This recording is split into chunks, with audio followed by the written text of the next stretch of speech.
لاہور شہر میں جب آپ کبھی آتے ہیں تو آپ کو بہت سارے عظیم پرانے مزارات جو ہیں وہ نظر آئیں گے. ان قدیم مزارات میں سے ایک مزار جو ہے وہ بی بی پاک دامنہ کا ہے. اگر آپ اسٹیشن سے گڑی شو کی طرف آئیں تو جامع نیمیا گڑی شو بہت مشہور مدرسہ ہے. جامع نیمیا گڑی شو کی بیک کے اوپر محمد نگر ہے. محمد نگر کے اندر اس راستے سے پیچھے سے آپ آئیں تو یہ آپ کو راستہ جو ہے وہ ملے گا بی بی پاک دامنہ کی طرف. یہ بیک کا راستہ ہے, فرنٹ کا نہیں ہے, یہ بیک کا راستہ ہے. اب تو بہت ترقی ہوگی. اب میں آیا یہاں تو ولادت بھی یہاں کی محمد نگری جامع نیمیا کے قریب ہی, جائے پیدائش بھی یہی ہے. اور وہاں تب بچپن میں آتے تھے, لیکن عورتوں کا داخلہ یہاں ہوتا تھا, مرد حضرات کا یہاں داخلہ بالکل جو ہے وہ ممنوع تھا. بہت قدیم قبریں ہیں یہ اس عورت کو تقریباً 100 سال ہونے کو کہتے ہیں کہ ہو گئے. تو یہ قبریں جو ہوتی تھی, لیکن یہ اوپر گنبد نہیں ہوتا تھا. یہ دکانیں تو تھیں ہی نہیں, یہ تو دکانیں خیر اب بنی ہیں, یہ پہلے یہ دکانیں نہیں ہوتی تھیں. یہ اہل تشیع کا اب قبضہ ہے اس کے اوپر, جیسے اور بہت سے مزارات کے اوپر, جیسے سیون شریف جو ہے, سیون شریف نام ان کا عثمان ہے اور لیکن قبضہ وہاں اہل تشیع کا ہے.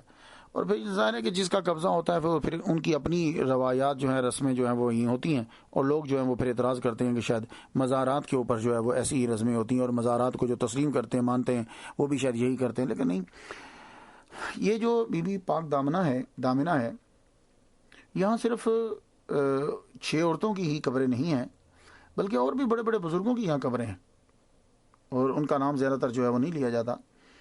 یہ دیکھیں, یہ پہلے قبریں ہوتی تھی, یہ گنبد نہیں ہوتا تھا. جب میں یہاں جامع نیمیا میں پڑھتا تھا, ہم یہاں رہتے تھے, میرے والد گرامی سید طالب حسین شاہ, تو کبھی آتے تھے تو یہ بس یہ چند یہ قبریں بھی بالکل یعنی کچی تھیں. اب یہ بنا دی گئی بڑی, گنبد بھی اوپر جو ہے وہ بنا دیا گیا ہے, یہ سڑک جو ہے وہ پکی بن گئی ہے. یہ سارے جو ہیں یہ پہلے یہاں یہ نہیں ہوتا تھا.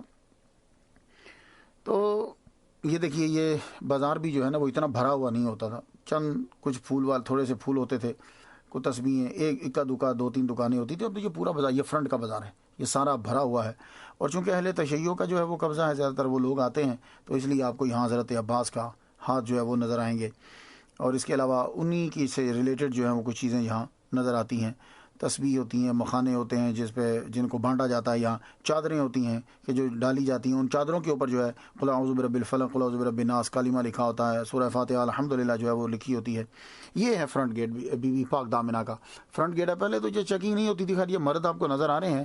جب ہم چھوٹے سے تھے بچپن میں, ہم نے کبھی, بلکہ بچوں کو جانا بھی بڑا ممنوع ہوتا تھا. اندر میں نہیں کبھی گیا بچپن میں, باہر سے تو دیکھا لیکن میں نہیں گیا. اب یہ بڑوں کا جانا بھی کہتے ہیں کہ شروع ہو گیا ہے, اجازت مل گئی ہے ان کو, یہ جاتے ہیں. یہ دیکھیے شفا خانہ بی بی پاک دامنہ لکھا ہوا ہے, اور یہاں نیچے بالکل لنگر تقسیم کیا جاتا ہے. کوئی میڈیسن جو ہے وہ یہاں نہیں ہوتی. یہ پھر ایک دفعہ پھر سے دیکھیے بازار کو, رنگ برنگی چادریں آپ کو نظر آ رہی ہیں. یہ چادریں وہاں اوپر جو ہے وہ ڈالی جاتی ہیں. یہ بالکل فرنٹ کا بازار ہے. اب تو یہ بھرا پڑا نظر آتا ہے. حضرت بی بی پاک دامنہ اور ان کے ساتھ اور 5, یہ ٹوٹل ملا کر جو ہے یہ 6 قبریں جو ہیں وہ بنتی ہیں. لیکن اور بھی اس کے اندر قبریں جو ہیں وہ اس پورے احاطے کے اندر ہیں. حضرت موج دریا بخاری رحمہ اللہ تعالیٰ جو ہیں, ان کے بھائی کی قبر بھی جو ہے وہ آپ کو یہاں اندر ملے گی. ان کی قبر ہے. اور بھی بزرگ ہیں. ان کے بارے میں, بی بی پاک دامنہ کے بارے میں جو ہے روایات مختلف ہیں. جو لوگ نہیں مانتے کہ قبروں پر جانا یا قبروں کو یا ان چیزوں کا کنسیپٹ نہیں رکھتے اپنی جماعت کی وجہ سے, وہ تو سرے سے منکر ہی ہیں. کہتے ہیں کہ بھلے صرف ایک گھڑی من گھڑت جو ہے وہ کہانی ہے, باقی اس کا جو ہے وہ کوئی وجود ان کا نہیں ہے. ان کا تصور تو جو ہے وہ ٹوٹلی ہی ہے. یہ آپ دیکھیے, اب یہ انسائیڈ ہے بابا صاحب کا, یہ اندر کی بی بی پاک دامنہ رحمہ اللہ. یہ جو ہے ان کا یہ سب سے بڑی جو ہے وہ قبر ہے. یہ سب سے بڑی قبر ہے. یہ کہتے ہیں کہ یہ رقیہ بنت علی جو ہیں ان کی قبر ہے, یعنی حضرت علی کی یہ بیٹی ہے, اور حضرت عباس رضی اللہ تعالیٰ عنہ کی سگی بہن ہے.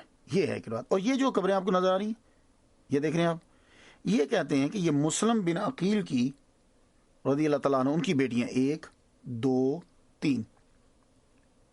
یہ دیکھیے, یہ نام بھی اس کے اوپر جو ہے وہ درج ہیں.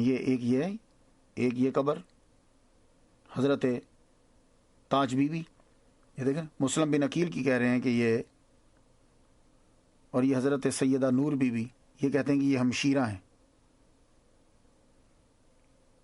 تو مختلف جو ہیں وہ روایات ہیں. سننے کا یہ 5 ان کی بہنیں ہیں, تو مسلم بن عقیل کی زوجہ کے بارے میں بھی کہا جاتا ہے. یہ بھی کچھ سائڈ پہ بھی کچھ قبریں ہیں. سائڈ پہ یہ بائیں طرف بنتا ہے جو ہی آپ انٹر ہوتے ہیں. تو وہ سب سے بڑی قبر ان کی سائڈ میں بھی قبر ہے. اور یہاں جو ہے وہ زیادہ تر لوگ آپ کو نظر آئیں گے مرثیہ جو ہے وہ پڑھتے ہوئے. ان کے بارے میں جو ہے وہ روایت یہ بیان کی جاتی ہے کہ کہتے ہیں کہ جب کربلا کا واقعہ ہوا تو کربلا کے واقعے کے بعد جو ہے یہ اس طرف نکل آئیں، کیونکہ ہر طرف اعلان ہو گیا تھا ان کو قتل کر دینے کا. تو بی بی پاک دامنہ یہ اور مسلم بن عقیل کی بہنیں، کچھ اور بھی رشتہ دار بتائے جاتے ہیں حضور صلی اللہ علیہ وآلہ وسلم کے خاندان کے. تو یہ سب جو ہیں رقیہ بنت علی یہ اس طرف لاہور کی جانب جو ہے وہ نکل آئے. تو لاہور کی جانب جب نکل آئے تو یہاں جب یہ پہنچے تو یہاں کا جو اس وقت کا حکمران تھا اس نے ان کو اریسٹ کرنے کی کوشش کی، قریب آنے کی. تو بی بی پاک دامنہ رقیہ بنت علی جو ہیں انہوں نے ایک دم سے دعا کی اور کہا یا اللہ تعالیٰ زمین جو ہے وہ پھٹ جائے. زمین جو ہے وہ پھٹ گئی اور وہ زمین کے اندر جو ہے یہ سب بیویاں چلی گئیں. بس ایک جو ہے دوپٹہ جو ہے اس کا پلو جو ہے وہ باہر رہ گیا.